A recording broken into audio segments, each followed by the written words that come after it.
The things we do just to make it through. Now do it with a pitch to Philyaw and look out.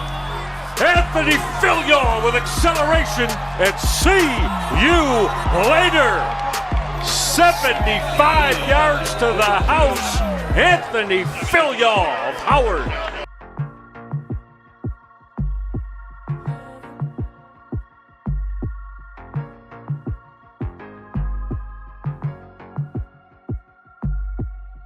PJ Manderville, HBCU Sports Staff. We have a very special guest, Anthony Philyaw. How you doing today? I'm doing good. How you doing yourself? I'm doing great. Thanks for asking. And what we want to do, we want to get into this interview and talk about your prestigious career at Howard University. What made your decision to come to Howard? What made me choose Howard back in 2013 was just it was my only offer coming out of high school, really. So I just made the best of it, And I told myself I was just gonna, prepare myself and just make the best of the opportunity. Okay. And who recruited you? Anybody recruit you, or did you just kind of just say, "Hey, this is where I want to go. I'm going to walk on"? How did that work out? Actually, a coach by the name of Billy Jenkins. Coach Billy Jenkins was he was the special team coach at Howard in 2013, and he got in contact with my people, and they really liked my highlight film. So from there, they just gave me a full ride. So that's where I came. Talk a little bit about your freshman year. How did that go, and how did you get acquainted with the new style of offense coming from high school and possibly battling for a certain position, et cetera? How did that work out for you? It was tough. It was tough because I was a freshman. I had to gain the respect of my teammates, but just by hard work, coming in every day and just putting my best foot forward. I had some great teammates like Greg McGee to help me as far as just the playbook. He was very smart in the game. He helped me with everything. So it was great. Okay. And I want to talk a little bit about Coach London and his effect to. I want to talk about how he changed the whole look of the Howard program. So, what did you see with your own eyes to let you know that, hey, this is the right person for the job to help kind of change the tide here at Howard University? I would say Coach London came in with a great mindset. He has things in order. We got to go to class, show class, and treat people with dignity and respect. That's his biggest motto. And just respect. For respect, like for the foremost is like just the biggest thing. Like that he keys in on. So I would say that. Okay, so he's very tightrope. And when it comes to the amount of carries that you have received from then on, like it started really trend up.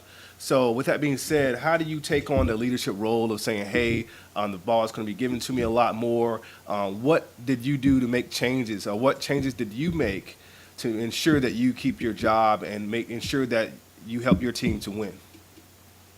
I would say just being confident in myself and showing my teammates that, I'm confident and I can handle this role and just putting my best foot forward while having this role.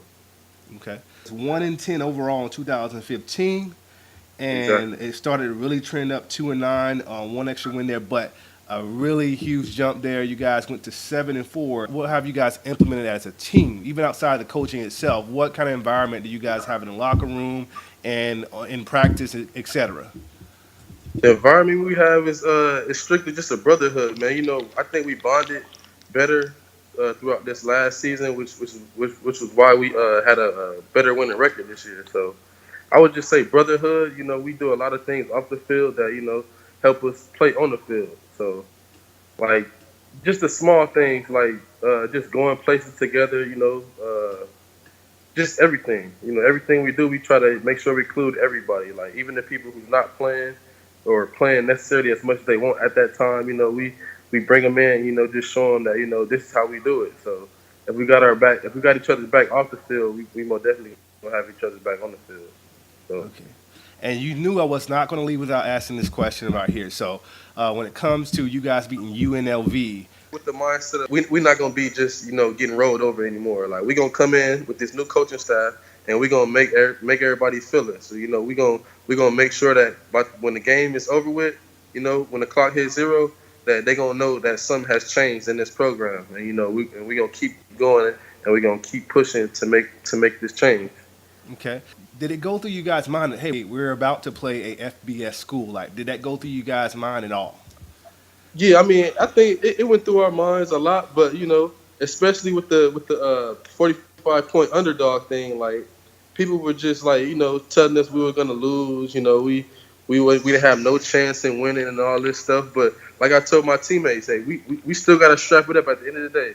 These other people ain't gotta play this game today or that day. You know what I'm saying? So Yeah. we have to still go on this field and we still gotta play. So we're gonna put our best foot forward and we're gonna make the best of it.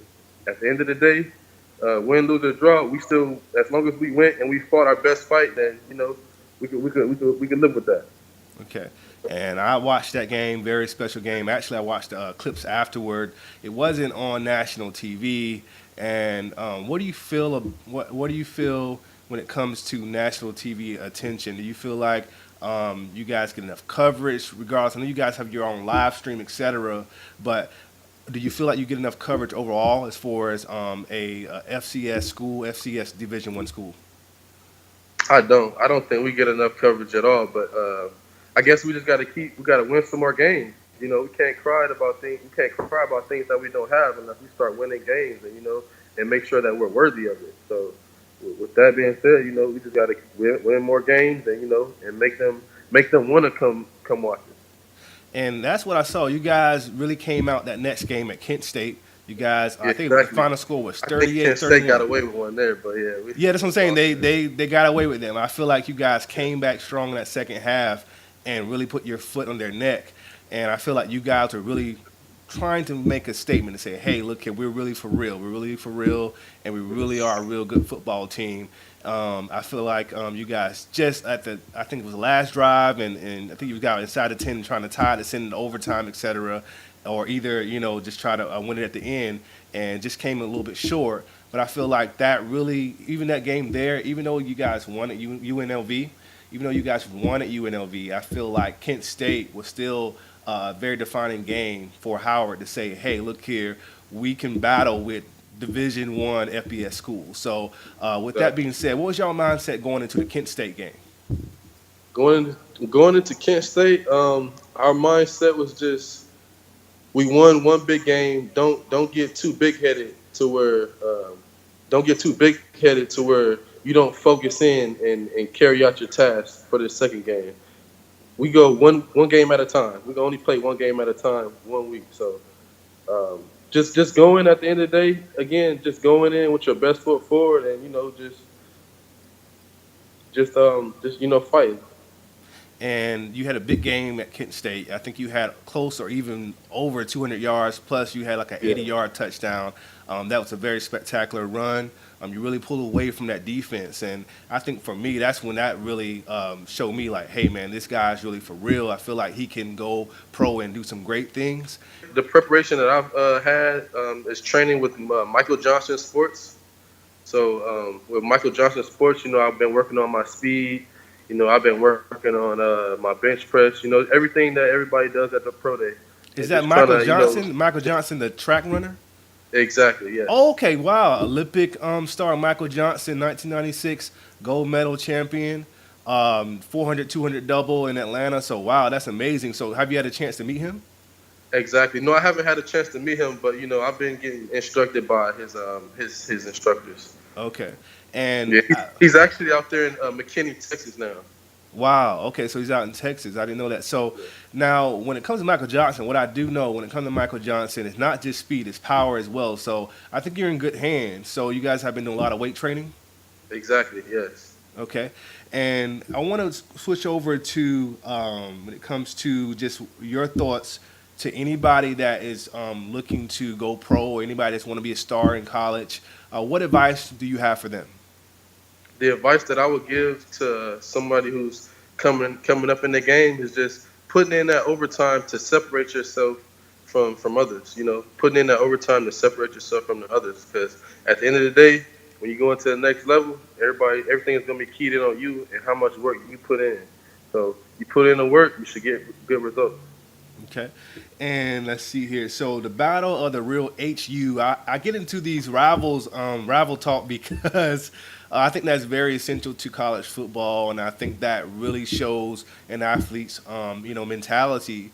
Because when you say that you want to go pro, a lot of the times you have a lot of divisional matchups, and that is a rivalry regardless because you're gonna play these teams two times at least a year. You're going to play them, possibly if you make it to playoffs, you may play them once again. So, with that being said, what is the mentality? What is the mentality playing Hampton University? The mindset coming in is just being a real HU at the end of the day. Being a real HU. And whoever gets the win, they the real HU that year. But every year you got to come in and reestablish it again. I'm just mad that they moved divisions now. They changed divisions, so we're not gonna have no more of the real HU games no more. They try to Except escape out on basketball, you. probably. But we Oh, need that basketball? football rivalry.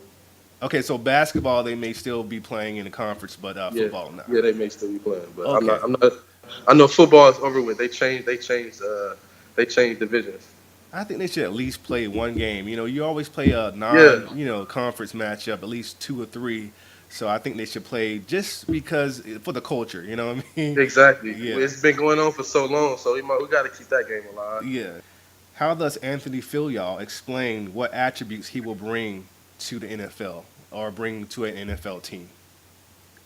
And the attributes that Anthony Philyaw will bring to an NFL team is first and foremost blocking. Blocking. I'm a great blocker. I love to block.